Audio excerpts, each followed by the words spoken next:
Okay, brother. String theory. Here we go. So, when you, this is all theoretical, but I mean, that's how theories are, right? So, when you get up in the morning and you brush your teeth and you get your hair combed and you're ready to walk out the door, when you grab that doorknob, it starts infinite possibilities. There could be a dog out that door. There could be a cop out that door. The sun might be shining. It might be raining. Now, in theory, in Einstein's theory, that happens. This me may walk through the door and it be sunning, but somewhere else there's another me who's walked through the door and it's raining. There's another me who's walked through the door and got bit by a dog. There's another me who went through the door and ran into a cop. There's another me, infinite possibilities. So we got to wrap our mind around that first. In many cases, you can create this possibility. For instance, I was out cutting the grass the day before. I happened to know that it was going to rain, so I'm already ready when I go out the door for it to be raining. In some ways, you create the you that day. I was prepared. I had on my raincoat, but somewhere there was a me who wasn't prepared. He got all wet. This is all theory. So essentially, when we look at time, especially here on this planet, we look at time literal. 1980, 1981, 1982, 1983, 1984, and so on, for your entire lifetime. So let's say this string represents your lifetime. Well, here's the thing. Time isn't really a straight line. No. Time is actually bent. It's a loop. We're caught in a loop. Theoretical physics. Now, here's the thing, though. When I take this loop of time and I ball it out,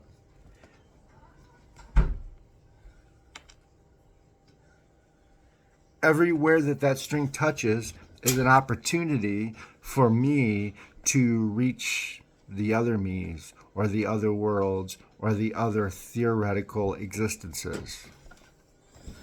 String theory.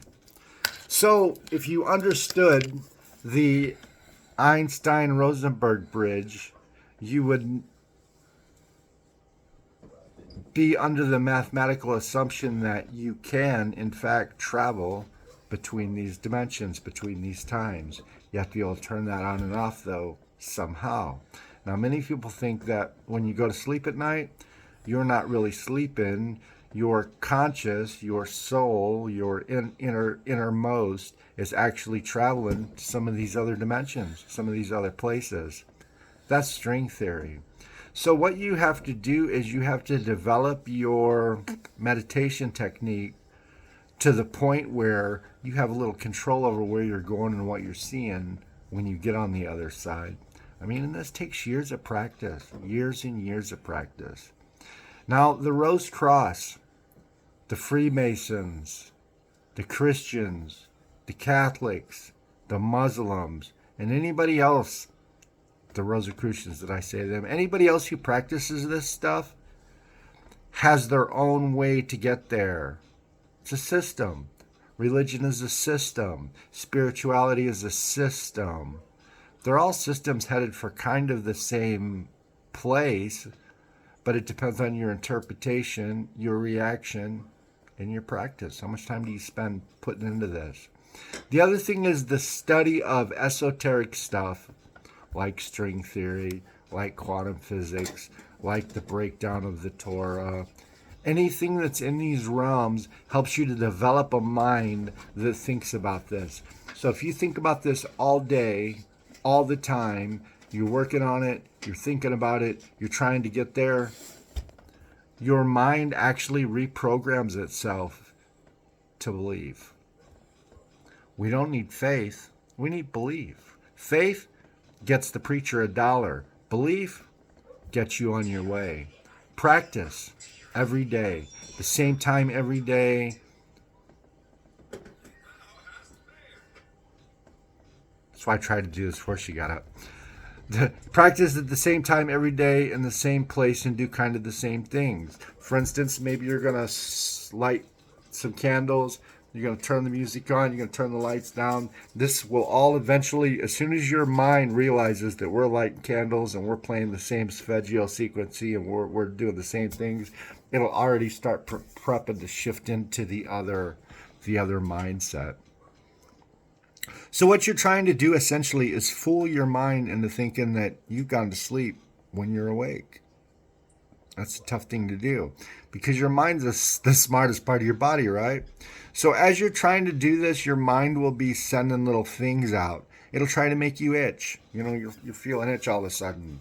It's really just your mind seeing if you're still awake. If you reach down and scratch it, your mind knows. Try not to scratch it. At some point, especially as you get older, you'll start to hurt. Laying in one place make you hurt. It's your mind playing tricks on you. Don't move. Now, this is going to go on longer and longer and longer, and eventually your brain is going to kick down. It's going to try to get you to itch. You're not going to itch. It's going to try to get you to move. You're not going to move. It's going to try to get you to do other things or hear things or see things. No matter what happens, you're going to stay pat. Your mind is going to kick down. You're going to be in another frequency, and then you should start to see, hear, or receive things that you weren't receiving before. Besides the mindfulness, the rest that you get from this sort of interlude is quite good for you. And they say that it's actually body healing. People who meditate tend to live longer than people who are in the rat race. I think that covered it, right? Well, love. Good luck. Don't get caught up with too much of the rhetoric. You know, the Rosicrucians and these guys who send you all this stuff and want you to do all these weird things. It's really a self-determined path. All Rosicrucianism is a way. It's just another way to get there. They've sectioned it all out, and they're going to introduce you to new stuff every week or every couple of weeks, and then you're supposed to practice that. It's a system, the way. Jesus Christ had the way. He taught the way. Buddha taught the way. The way. It's just a path. Hope that helped. Well, love.